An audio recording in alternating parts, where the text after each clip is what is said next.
আমার মা প্রতিনিয়ত রায়ের বাজার বুদ্ধিজীবী কবরস্থানে ৪ নম্বর ব্লকে যায়, ছেলে কবরের সন্ধান খুঁজে, কিন্তু কবরের সন্ধান পায় না। আমার মা বাবা ভাই বোন তারা পাগলের মতো হয়ে গেছে, তাদের হাহাকার আমি কিভাবে সামলাবো বলে। দীর্ঘ ১.৫ বছর পর আমার যে ভাই, যেই ছয়টা লাশ ঢাকা মেডিকেল মর্গে ছিল, ১ বছর পর যাদেরকে 1 বছরও শনাক্ত করা যায়নি ঢাকা মেডিকেল কলেজ মর্গে থাকা অবস্থায়, তাদের লাশ 1 বছর পর জুরাইন কবরস্থানে দাফন করা হয়।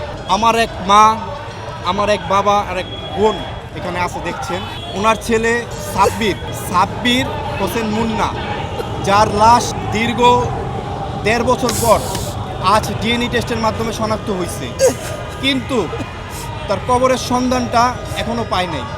তাকে জুরাইন কবরস্থানে দাফন করা হয়েছে, তাকে সহ 6 জনকে দাফন করা হয়েছে। এই ইন্টিরিম সরকারকে বলবো, বিগত ১.৫ বছর পর কেন আমাদের ভাইদের লাশ ১.৫ বছর পর কেন শনাক্ত হবে? এই ব্যর্থতার দায় কে নিবে? এই ব্যর্থতার দায় আপনারা নেবেন। এবার আমি আমার কথায় আসি। আমার ভাই শহীদ মোহাম্মদ সোহেল রানা, যার শেষ দেখাটুকু আমরা দেখতে পারি নাই, এক মুঠো মাটিও কবরে দিতে পারি নাই পরিবারের কেউ। এমনকি রায়ের বাজার বুদ্ধিজীবী কবরস্থানে ৪ নম্বর ব্লকে ১১৪টা কবর, আজও জানি না ভাইয়ের কবর কোনটা। আমার ভাই সহ রায়ের বাজার বুদ্ধিজীবী কবরস্থানে ৪ নম্বর ব্লকে যারা বেওয়ারিশভাবে অজ্ঞাত পরিচয়ভাবে শুয়ে আছে, তাদের সবার ছিল পিত্ত পরিচয়, ছিল পরিবার। স্বৈরাচার সরকারের কারণে তাদেরকে বেওয়ারিশভাবে দাফন করা হয়েছে। তারা কেউ বেওয়ারিশ না, তারা সবাই ওয়ারিশ, তাদের সবার আছে পিত্ত পরিচয়। এই ইন্টিরিম সরকারের কাছে বিগত ১.৫ বছর ধরে আমি কত দপ্তরে যে দৌড়াইছি। আমার মা প্রতিনিয়ত রায়ের বাজার বুদ্ধিজীবী কবরস্থানে ৪ নম্বর ব্লকে যায়, ছেলে কবরের সন্ধান খুঁজে, কিন্তু কবরের সন্ধান পায় না।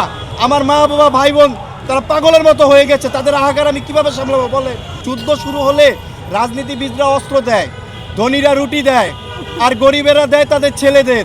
আর যুদ্ধ শেষ হলে রাজনীতিবিদরা হাত মেলায়, আর ধনীরা রুটির দাম বাড়ায়, আর গরিবেরা খুঁজে তাদের ছেলেদের কবর। তার জলজ্যান্ত প্রমাণ আমরা আজও খুঁজে পাই নাই নিজের ভাইয়ের কবর সন্ধান। কি বলবো বলেন? আমাদের ভাইদের রক্তের উপর দাঁড়িয়ে যে ইন্টিরিম সরকার, তারা এই ১.৫ বছর কি করেছে বলেন?